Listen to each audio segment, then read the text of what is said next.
Mixagem, ajuste de volumes e balanceamento, tá? Esse é o passo 1 da mixagem, dos 6 passos para mixagem. Seja bem-vindo ao 24º vídeo da série Mão na Massa, onde você vai acompanhar a produção de uma música completa, desde a composição até o lançamento nas plataformas digitais, passando por gravação, edição, mixagem, masterização, a coisa toda, tá? E hoje a gente vai começar a falar de mixagem, que é um tema que a galera gosta bastante. E que é legal, realmente, é uma coisa importante, mas eu acho que as pessoas acabam negligenciando as partes anteriores, que são tão ou mais importantes quanto a mixagem, na minha opinião, mais importantes, né? E essa parte que eu vou falar hoje é a parte mais importante da mixagem e que também é negligenciada, que é o ajuste de volumes, tá? O balanceamento dos volumes entre os canais. Eu li o livro do Jeff Emerick, o Here, There and Everywhere. O Jeff Emerick foi o engenheiro dos Beatles de 66 para frente. A parte mais experimental dos Beatles, ele que fez. E ele é o responsável por algumas coisas, tipo gravação de bateria em multicanal, algumas viagens que não se fazem em estúdio, que hoje são comuns, foram coisas que foram criadas nesses anos ali com o Jeff.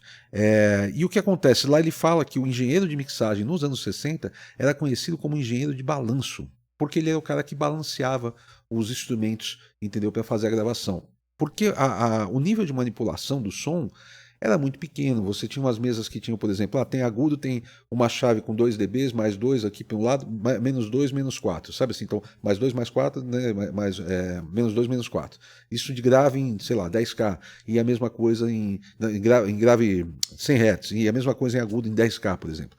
Então, a manipulação que você podia fazer era pequena, comparado com o que a gente tem hoje, que a gente pode transformar totalmente o som. Então, o que o cara fazia mais do que tudo? O balanço entre as coisas.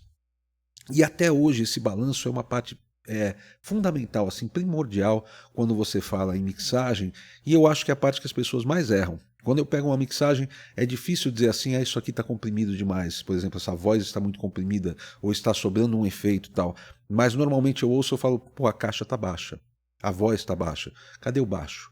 Sabe? O bumbo tá baixo, tal, esse tipo de coisa. Ou então o bumbo tá muito alto, ou, sabe? Assim, é mais comum que acontece. E quando você balanceia esses canais, esses volumes entre esses canais, você já consegue o balanço tonal da música, que é como a gente chama, né, que é aquela coisa do equilíbrio entre médios, graves e agudos. Você já consegue um balanço tonal muito bom da música só mexendo no volume dos instrumentos.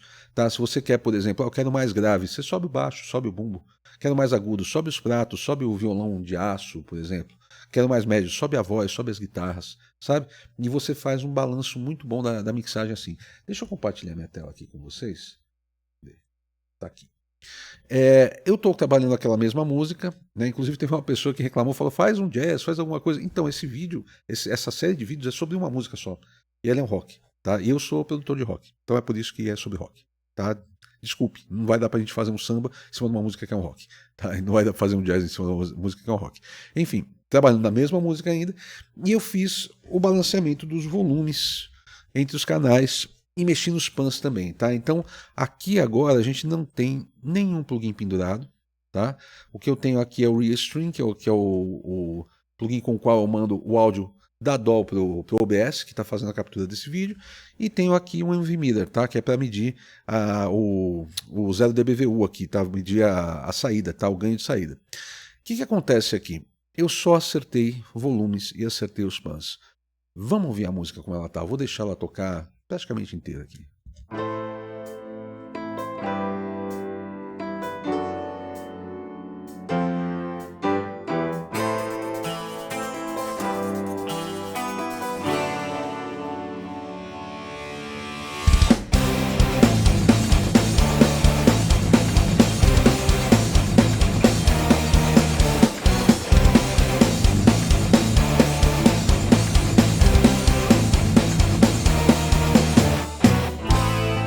Abra seus olhos, já é hora de acordar. Você tem tarefas a cumprir. Vamos lá. Suas costas doem, quase não deu pra descansar. Se você está prestes a explodir, tanto faz. Vai, engole o choro. Respira fundo e vai aceitar.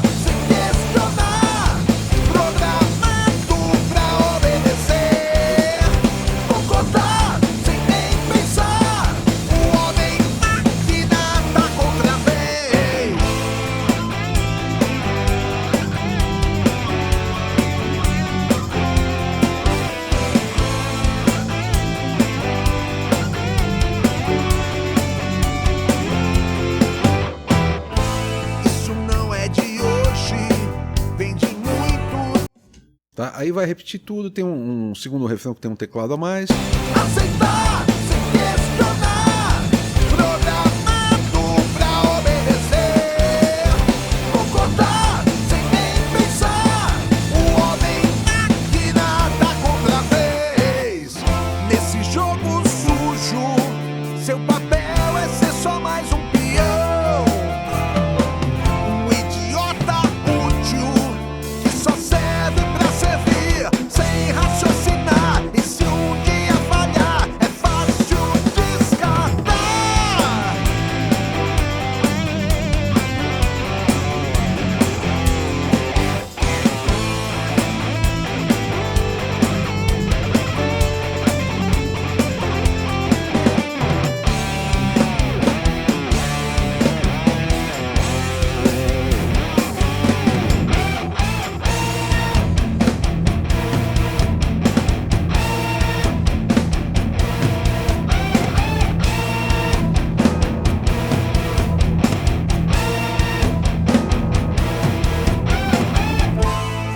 Abra seus olhos, já é hora de acordar. Aceitar sem questionar. Enfim, agora vem refrão, vem o teminha das guitarras de novo e vai pro final. O que acontece? Muita gente, quando eu faço esse tipo de mixagem, assim, eu levanto os volumes e as pessoas falam, pô, mas já tá soando melhor do que a minha mixagem, tal. É porque a gente fez todo um trabalho bem feito anteriormente. Tá? Então aqui o arranjo já foi feito de uma forma que ele se equilibra bem, tá? Eu não tenho que ficar pilotando muitas coisas. Eu pilotei só a guitarra base, e eu vou falar sobre isso daqui a pouco.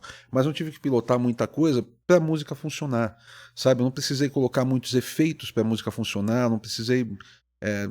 tá funcionando, os timbres foram gravados, escolhidos a dedo, assim, para a gente poder ter um bom resultado.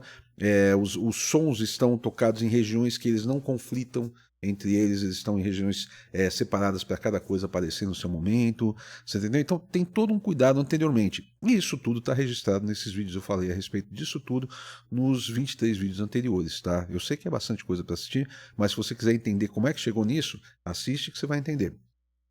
E aqui vem no seguinte, isso aqui eu devo ter perdido, sei lá, uns 20 minutos, meia hora talvez, para chegar nesse equilíbrio. O que eu faço? Como eu fiz uma mix prep, que é o vídeo anterior, na mix prep eu já normalizei um pouco os ganhos das coisas e tudo que é percussivo, tá batendo a menos 10 dBFS. Tá, ó. Tá, aqui eu tinha dado um zoom aqui, ó, mas ele está a menos 10 dBFS. O que acontece? Eu começo subindo o bumbo para 0 dB no fader, tá?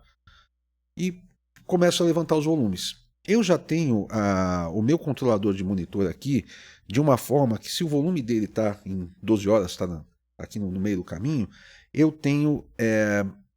deixa eu voltar. Se eu pego uma música e eu coloco ela para tocar a 0 dBVU, que é o caso aqui, tá? Ó, essa música ela tá...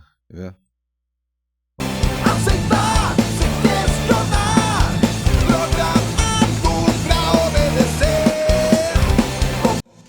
Tá batendo bem próximo do zero a parte mais alta dessa música. Eu já tenho regulado aqui o meu monitor de uma forma que quando qualquer música estiver lá dentro batendo perto de 0 dBVU, eu deixando o meu controlador de monitor em 12 horas, eu tenho em torno de 85 dB SPL no decibelímetro. Tá, eu vou colocar aqui, ó. Aceitar sem questionar, programado pra obedecer. Concordar sem nem pensar. Por que isso? Porque próximo disso, entre 80 e 90 dBs SPL, tá? Que são dBs de pressão sonora. A única forma de medir isso é com um decibelímetro, porque é o som que está saindo das caixas, é o volume do som que está saindo das caixas. Não tem a ver com o volume que está tocando dentro do computador. Dentro do computador eu posicionei ele para tocar em 0 dBVU, baseado em menos 18 dBFS. Assista meu vídeo, infelizmente eu vou ter que ficar falando essas coisas, vai para outro vídeo.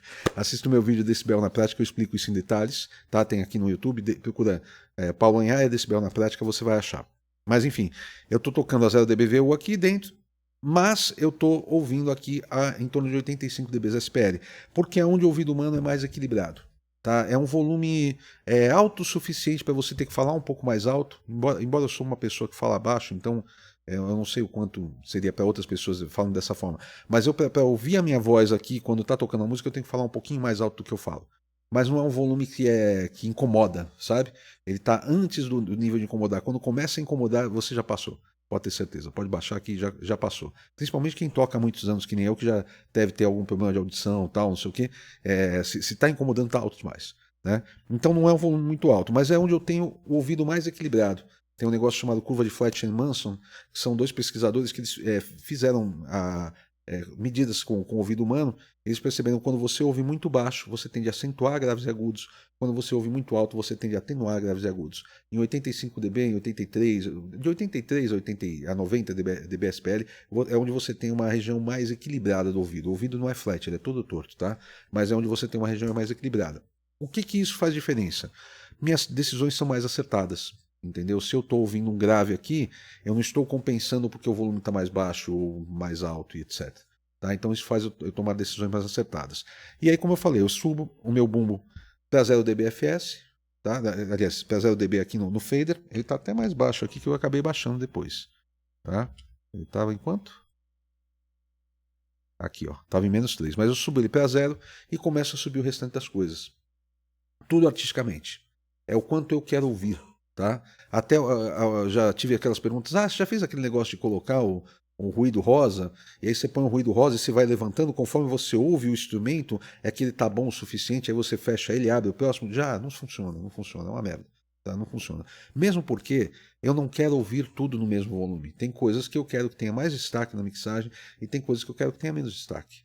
Entendeu? Nem tudo é para pintar o tempo todo. Então é artístico. Tá, eu subi o bumbo, aí eu vou subir a caixa em relação a esse bumbo, o quanto eu acho que tem que subir a caixa. Vou subir o chimbal em relação ao bumbo e caixa, o quanto eu acho que tem que subir. E trabalho só os volumes. Por que eu trabalho somente volumes? Para eu não me perder. Tá? É muito fácil você começar a trabalhar um bumbo e você colocar um equalizador, um compressor e começar a mexer nele e ficar horas achando o som de bumbo ideal. Aí você levanta o resto da música e aquele som de bumbo ideal não funciona. Não importa como o bumbo soa individualmente, importa como ele soa com o restante da música. Tá? Essa é a parte mais importante da coisa. E eu bato muito nessa tecla. Esse meu método dos 6 passos, eu falo sobre isso. Né? Primeiro levantar os volumes, depois trabalhar o master bus, depois fazer compressão e equalização entre os canais. Vocês vão acompanhar tudo isso ao longo dos próximos vídeos. Tá? Depois colocar efeitos, aí comparar com uma referência, por último fazer automação. São 6 passos. Quando você chega no 6º passo, acabou sua mixagem. Tá? É basicamente isso.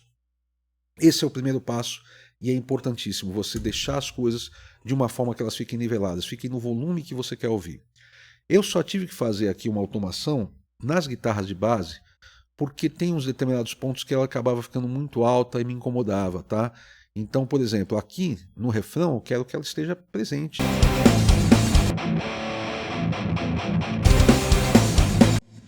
Já nessa parte aqui, ela é um detalhe. Suas costas eu pra descansar. Esses pam, pam, eu quero que tenha mais destaque. Se você está prestes a explodir, tanto faz. Vai, encolhe o choro, sem pedir socorro. Respira fundo e vai. Aceitar, sem questionar. Programar. E aí quando entra aquele teminha de guitarra, eu já queria que elas fossem mais para baixo. Tá outra vez.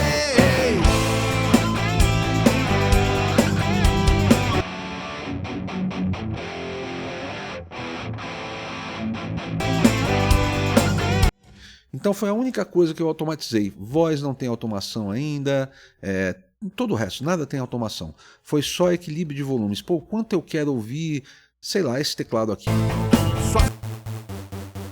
Quase não deu pra descansar.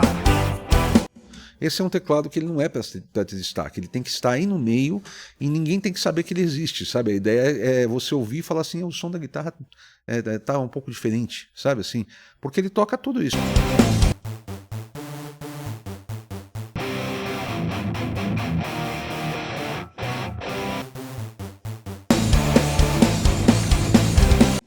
Já esses outros 3 teclados aqui, eles são umas camadas de som, ó.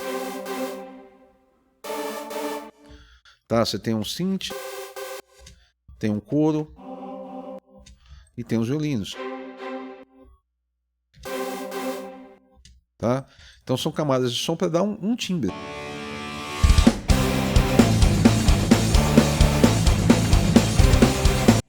Tá? Tudo isso é artístico e eu perdi um tempinho bom aqui equilibrando a mixagem. Esse é o primeiro passo da coisa toda. Tá? Na semana que vem eu vou falar sobre o Master Bus e o que eu faço no Master Bus, por que eu faço, explicar da mesma forma que eu estou explicando aqui. Tá? Então vai ser bem interessante. E se você quiser acompanhar eu mixando 52 músicas do zero, usando esses métodos de 6 passos, eu tenho o meu curso Mixando a Sua Música. Ele também tem uma versão de 26 músicas, uma versão de 13 músicas, uma versão de 2 músicas, tá? A de 2 já dá para entender como é que funciona a loucura toda, tá? Mas quanto mais músicas você tem, mais possibilidade de você aprender. Não dá para escolher que música é, tá? Eu quero aquele sertanejo. Não, porque o curso é passado de forma progressiva. Você precisa aprender a primeira música, para aprender a segunda, para aprender a terceira e assim vai, tá? Mas é um curso bem completinho, vale muito a pena. Se você quiser que eu mixe a sua música, se você quiser uma consultoria comigo, tem o nosso WhatsApp também. Eu vou deixar aqui na descrição tanto o link do curso do Mixando a Sua Música, quanto o link do nosso WhatsApp, tá bom? A gente se vê semana que vem. Valeu!